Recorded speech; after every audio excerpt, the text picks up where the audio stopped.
Bonjour à toi cher spectateur. Comme des garçons de Julien Allard avait un sujet assez atypique et en fait, contrairement à la plupart des films français, a été annoncé il y a un petit moment. À la base, il devait sortir, si j'ai bonne mémoire et que je ne dis pas de bêtises, en tout début d'année, du type janvier-février. Et finalement, il a été décalé à de nombreuses reprises pour finalement débarquer la même semaine qu'un autre monstre du cinéma, mais plutôt américain et qui malheureusement va le faire passer inaperçu.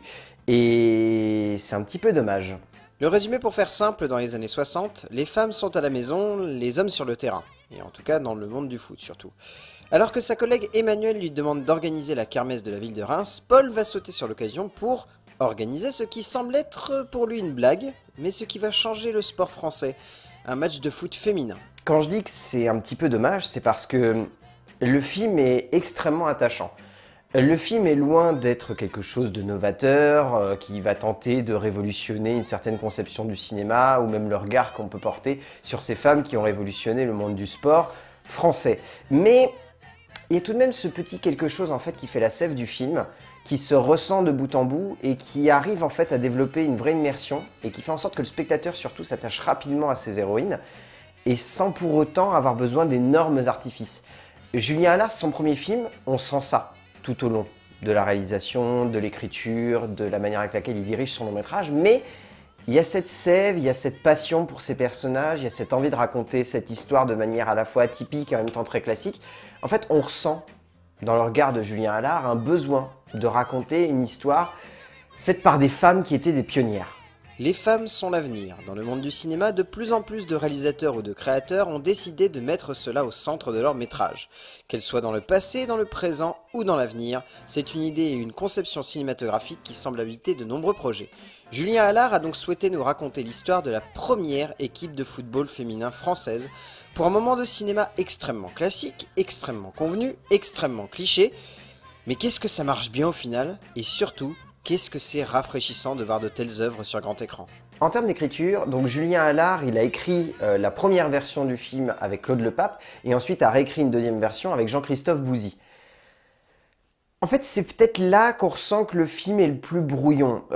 Même si l'écriture est cohérente de bout en bout, il y a cette nécessité en fait qui est présente tout au long du long métrage de brasser tellement d'informations qu'ils ont peur à certains moments de s'éparpiller. Et du coup, ils essayent de condenser le plus possible. Ce qui fait que, par exemple, à un moment, en plein milieu du film, alors qu'on n'a eu aucun espèce de repère temporel, on nous dit que 2 ans se sont écoulés. Ça sort un petit peu de nulle part, c'est jeté comme ça, et d'un seul coup, on nous dit « Ouais, ça fait 2 ans qu'on galère ». Et en fait, on a la sensation que ça fait 2 semaines qu'ils sont en train de préparer leur truc. C'est ça, en fait, qui se ressent, c'est qu'il y a ce côté très fouillis dans la conception de l'écriture qui mélange des idées et qui n'arrive pas toujours à ressortir ce qui doit être clair ou ce qui doit être limpide pour le spectateur. Ça arrive tout de même à développer, entre guillemets, derrière une sève qui est avant tout de nous faire ressentir les émotions d'un groupe de femmes qui n'avaient pas conscience d'être des pionnières, qui ne s'en rendaient pas compte tout de suite et qui, en fait, pour elles, c'était une normalité parce que la manière avec laquelle on nous montre le film, c'est que le découlement en fait de tout ce qui se passe dans le reste de l'Europe. Parce que, comme le dit le personnage central féminin, Emmanuel, il y a déjà d'autres équipes féminines dans plein d'autres pays. Angleterre, Suède, Italie, elle nous cite plein de pays. Donc pour elle, c'est normal en fait de jouer au foot. Ça, c'est une nécessité, c'est quelque chose qui semble naturel. Sauf que pas dans les consciences françaises. Et le décalage qui est créé par le biais de l'écriture est très intéressant parce que ce n'est pas amené comme si ça voulait être uniquement un élément comique, c'est vraiment amené de manière à être un élément humain avant tout. Avec l'aide de ses deux co-scénaristes, Allard a souhaité donc aller plus loin que simplement raconter une anecdote au sein du monde du sport. Et c'est cela qui donne de la forme et de la force à un scénario dont la structure est assez basique, voire même extrêmement convenue dans le genre, ce qui ne devrait pas aider le scénario dans sa globalité. Pourtant, il ressort un aspect extrêmement positif de cette écriture, cette impression que même si les traits sont grossiers, même si le tout est maladroit ou bancal donc, il y a avant tout une âme à ces personnages, à cette structure, à cet ensemble qui finalement sonne comme un tout plus que cohérent et surtout plus que palpitant dans son genre. En termes de mise en scène, donc c'est le premier film réalisé par Julien Allard. Visiblement, il a 2 autres projets qui sont en suspens depuis un petit moment, mais c'est son premier long métrage qui sort au cinéma. C'est très intelligent, c'est très bien fait. Après, c'est extrêmement classique et convenu. Il y a une manière de créer, il y a une manière de concevoir l'ensemble du film, il y a une manière de développer les actions qui est pas forcément hyper juste. Pour autant, est-ce que ça en fait un film qui est trop bancal? Pas du tout, loin de là même. c'est juste un film qui est très sommaire dans sa manière d'être mis en scène. C'est pas un film qui tente énormément de choses, c'est un film qui reste très classique, que ce soit dans les mouvements de caméra, que ce soit dans le geste, que ce soit dans le rythme du montage, dans l'énergie que dégage le film, ça reste très classique. Pas convenu, simplement classique. Comme si c'était quelque chose de, voilà, de très simple.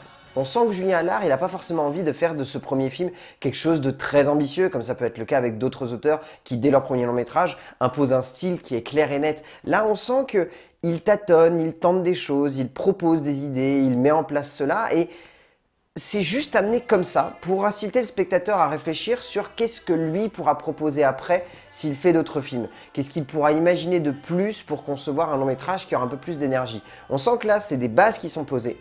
Et qu'ensuite, ça lui permettra d'évoluer, de proposer d'autres choses. Il y a de très belles scènes qui sont présentes tout au long du film. La manière avec laquelle il filme les événements sportifs également est très bien faite. Et je sais que c'est très compliqué de mettre en scène le sport au cinéma. Il y en a beaucoup qui se sont cassés la gueule à faire ça. Heureusement, pas lui. On sent voilà qu'en fait, il y a des promesses qui se tiennent au cœur de la mise en scène de ce film. S'il s'agit de son premier long métrage, celui-ci offre tout de même de jolies promesses pour la future carrière de Julien Allard. Le jeune auteur français, amenant un petit paquet d'idées fort sympathiques à sa mise en scène, ne souhaitant pas trop jouer la carte absolue du rétro, mais se permettant simplement d'utiliser ses codes et des aspects du genre. Un peu à la manière d'un Zanavicius, il découpe simplement le montage et la mise en scène de son film de telle sorte à ce que l'on ressente le rétro et non pas absolument qu'on le voit. Et c'est dans cette partie-là que le jeune auteur excelle, notamment dans sa construction des montages musicaux qu'il réussit à merveille. Et Dieu sait que c'est une chose aujourd'hui très compliquée comme effet de style. En termes de casting, il y a de jolis rôles. Pas forcément de grandes performances, mais de jolis rôles qui se tiennent tout au long du métrage. Que ce soit Bruno Locher, Solène Rigaud, Carole Franck, Delphine Baril, Zoé Héran, Julie Moulier, Sarah Succo. Toutes ces actrices et cet acteur jouent vraiment bien parce que ils sont dans une simplicité de jeu qui consiste en fait à être naturel. On a cette sensation, et c'est très bien fait de la part de Julien Allard, qu'il a voulu diriger ses acteurs pour les emmener dans des retranchements où elles vont tellement s'immerger dans la peau de leur personnage qu'on va se dire qu'en fait elles sont ces personnages. Il y a également Max Boublil qui est bon, mais c'est pas lui qui brille le plus en tête du métrage. Si Max Boublil est bon, il faut bien avouer que c'est surtout Vanessa Guide qui ressort vraiment de ce métrage, la jeune actrice étant pétillante et savoureuse, n'en faisant jamais trop et rendant ainsi son personnage très attachant au fur et à mesure qu'on la découvre. Au bout du compte, Comme des garçons, c'est un long métrage qui est extrêmement simple, voire même très classique dans sa manière de se concevoir. C'est un film qui ne tente pas énormément de choses, mais qui pour autant ne se pose pas comme un long métrage simpliste. Julien Allard a réussi à diriger son long métrage dans la direction qu'il souhaitait, a réussi à créer un divertissement qui soit assez intelligent et simple pour faire en sorte que le spectateur s'immerge rapidement dedans. Pour faire simple, c'est un premier long métrage qui est rempli de promesses, qui nous donne envie de voir ce que Julien Allard va faire par la suite, et Comme des garçons de Julien Allard est un très beau film sur un très bel événement de l'histoire du sport français, que je vous conseille de voir en salle, parce que ça reste vraiment touchant, et en plus, le casting dans son ensemble emmène quelque chose qui dégage une vraie énergie et qui se transmet facilement au spectateur. A plus!